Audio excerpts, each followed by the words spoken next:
YouTube channels లో ఇప్పుడు ఈ మధ్య కాలంలో పైన ఓనర్ నంబర్ అంటారు, కింద మా ప్రమోషన్ నంబర్ అంటారు. మీరు బ్రోకర్స్ కి ఎలాంటి కమిషన్ ఇవ్వద్దు అని అంటారు.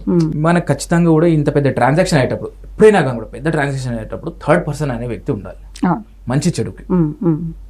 సో దాన్ని బైపాస్ చేసినటువంటి, ఇప్పుడు ఆ మీడియేటర్ లేకుండా ఇప్పుడు బైపాస్ చేసినటువంటి విషయం ఏంటంటే, యూట్యూబ్ ఛానల్స్ లో ఇప్పుడు ఈ మధ్య కాలంలో రియల్ ఎస్టేట్ సంబంధించి ఛానల్స్ వచ్చాయండి. వీళ్ళు ప్రమోట్ చేస్తుంటారు, పైన ఓనర్ నంబర్ అంటారు, కింద మా ప్రమోషన్ నంబర్ అంటారు. మీరు బ్రోకర్స్ కి ఎలాంటి కమిషన్ ఇవ్వద్దు అని అంటారు. కానీ అతను ఆడ వీడియో చేసి వెళ్ళిపోతాడు. ప్రాపర్టీ డాక్యుమెంట్స్ ఏం చూస్తారో ఏదో తర్వాత విషయం. కానీ అక్కడ బై అండ్ సెల్ కి సంబంధించినటువంటి అక్కడ లోకల్లో ఉన్నటువంటి ఏజెంట్స్ కి దెబ్బ పడింది. నంబర్ 1.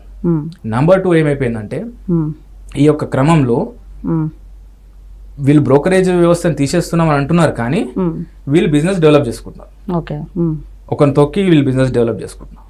సో ఈ క్రమంలో ఏమైపోతుందంటే, రియల్గా ఒకవేళ ఇన్వెస్ట్మెంట్ చేయాలనుకున్న వాళ్ళు ప్రజెంట్గా అక్కడ ఎంక్వైరీస్కి వస్తుంటారు. వీళ్ళు చెప్పేది ఒకటి ఉంటుంది, వాళ్ళు చెప్పేది ఒకటి ఉంటుంది. మళ్ళీ బయ్యర్కి ఒక డిస్టర్బెన్స్ క్రియేట్ అవుతుంది. ఇక్కడ అయిపోగానే మళ్ళీ ఇంకో వీడియో చేస్తుంటారు, పక్కనే మళ్ళీ ఇంకో వీడియో చేస్తుంటారు. సో ఇట్లా ఏంటంటే వాళ్ళది హై రేంజ్ ఇన్కమ్కి వచ్చేసారు ఇప్పుడు వాళ్ళు.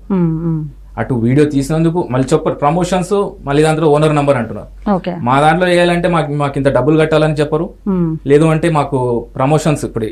సో ఇది ఒక ట్రాన్స్ఫార్మింగ్ ఆఫ్ ఇన్కమ్, రెండు విధాలుగా టెక్నాలజీ పరంగా వస్తున్న ఇన్కమ్, మళ్ళీ దాని తర్వాత ఇట్లా రియల్ ఎస్టేట్ పరంగా వస్తున్నటువంటి ఇన్కమ్.